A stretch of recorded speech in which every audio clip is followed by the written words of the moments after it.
Um dos bandidos mais procurados do Rio de Janeiro e alvo de 4 mandatos de prisão, miliciano Alan Ribeiro Soares, vulgo Nanã ou Malvadão, foi morto na noite desta sexta-feira, dia 3 de novembro de 2023, ao lado de um de seus seguranças no Conjunto João 23 em Santa Cruz, na zona oeste do Rio. Nanã foi surpreendido pelos milicianos do Zinho em um salão de festa no Guandu.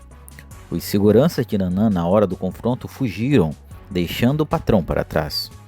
Importante lembrar que o ataque aconteceu dentro do próprio território de Nanã. O que tudo indica é que a informação veio de dentro do grupo. Com certeza tinha um X9 infiltrado. Pelo fato dos próprios seguranças terem fugido, deixa claro que provavelmente um ou todos os seguranças traíram o seu chefe. Nanã morreu por causa dos seus próprios comparsas. Um dos maiores erros cometidos por Nanã foi acreditar que tinham soldados fiéis que estariam dispostos a trocar tiro até a morte e confiar nos outros. Ele chefiava uma das milícias que atuava no local e era rival do grupo comandado por Luiz Antônio da Silva Braga, conhecido como Zinho, ex-aliado. Eles travavam uma guerra por território, na região que deixou um rastro de sangue nos últimos meses. Numa das disputas envolvendo os dois grupos, 2 mulheres foram mortas por balas perdidas em Santa Cruz, em um tiroteio ocorrido no dia 31 de agosto.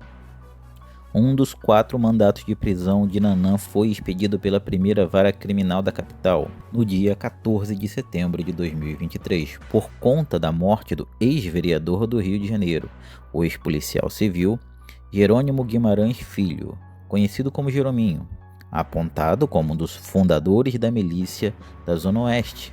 O ex-parlamentar foi assassinado a tiros de fuzil em agosto de 2022, no bairro de Campo Grande. Investigações policiais revelam que Alan Ribeiro Soares teria sido um dos executores do crime e que a ordem partiu de Zinho para matar o ex-parlamentar. Como vocês sabem, eu tenho um conteúdo focado em criminalidade e a internet é um território onde os verdadeiros criminosos se escondem por trás de identidades falsas e anônimas. No entanto, esse canal está aqui para quebrar esse ciclo e dar um passo ousado em direção ao futuro. O YouTube censura todos os vídeos desse canal, porque tenho meus alvos e preciso alcançá-los para um combate de frente. Para chegar até esses alvos, preciso da ajuda de vocês. É hora de mostrar que um canal pequeno pode fazer um barulho enorme e um impacto real. Junto podemos fazer a diferença e marcar a história da internet. Se você ainda não se inscreveu, agora é a hora. Você é vital para o sucesso dessa missão. Após se inscrever, por favor, comente qualquer coisa. Comente a sua opinião ou qualquer informação que tenha. Essas informações são de extrema importância para o combate do crime. Vamos transcender a história da internet como o canal mais combativo do Brasil contra a criminalidade. Nessa sexta-feira, equipes do 27º Batalhão foram acionadas por volta das 6h30 para checarem um intenso tiroteio que acontecia na rua do João 23.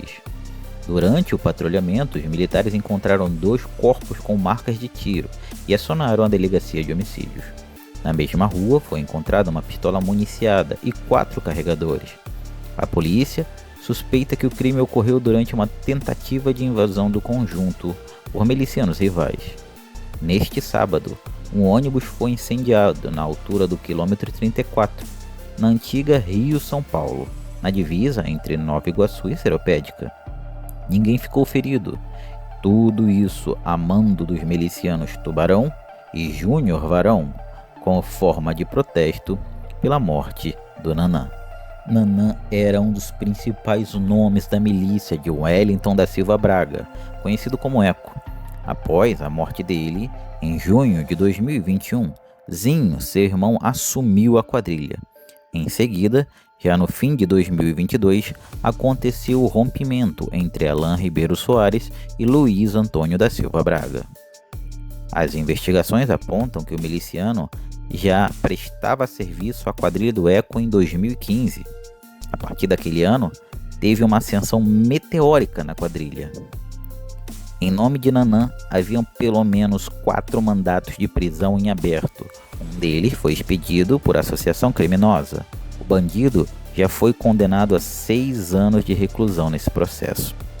A disputa entre os dois milicianos se acerrou nos últimos meses e deixa um rastro de sangue em Santa Cruz. Moradores da região relatam tiroteio constante entre os grupos rivais e intensa movimentação de bandidos armados em carros. No último dia 27, 2 homens foram encontrados mortos no bairro. Um deles estava num carro parado em um conjunto habitacional na Avenida João 23, e o outro crime ocorreu na comunidade de Antares. Em junho, 5 pessoas morreram na região conhecida como Comunidade do Guandu, em Santa Cruz. 3 dos mortos foram encontrados na Avenida João 23, perto de um carro roubado, na noite do dia 1º. Na madrugada do dia 2, outras 2 pessoas foram achadas mortas, dessa vez na rua Arlindo dos Anjos. De acordo com os investigadores, todos os assassinados tinham ligações com Nanã. Zinho é chefe da maior milícia que atua na zona oeste da capital. O grupo dele é acusado dos ataques aos ônibus na cidade, ordenado após a morte de Faustão, sobrinho do miliciano, em uma operação policial. Tudo aconteceu na tarde dessa segunda-feira, dia 23 de outubro. Ao menos um trem e 35 ônibus foram queimados a mando de criminosos na região, no que já é o dia considerado com mais coletivos incendiados na história do estado do Rio de Janeiro. Entre os ônibus queimados, ao menos 20 são de operações do município, 5 são BRT, entre outros de turismo e fretados. Outros veículos e pneus também foram incendiados, fechando diversas vias dos bairros, como Campo Grande, Santa Cruz, Paciência, Guaratiba, Sepetiba, Cosmo, Recreio, Inhoaíba, Barra da Tijuca, Tanque e Campinho. Pelo menos 12 suspeitos do ataque a ônibus foram levados para a 35ª DP, em Campo Grande. Passageiros tiveram que deixar alguns dos coletivos às pressas, momentos antes dos criminosos atearem fogo aos ônibus. Em nota, a Supervia informou que um trem que saía de Santa Cruz, sentido central, às 6h04 foi abordado por bandidos nas proximidades da estação Tancredo Neves. O maquinista foi obrigado pelos bandidos a abrir a porta, descer a composição e retornar à estação. O Corpo de Bombeiros disse que foi acionado para 36 incêndios em veículos. Cerca de 200 militares de 15 quartéis foram acionados para trabalhar no combate às chamas. Até a Avenida Brasil, onde está o reforço policial mandado por Flávio Dino, é a principal via expressa do Rio de Janeiro, chegou a ser fechada, com ônibus atravessando as pistas.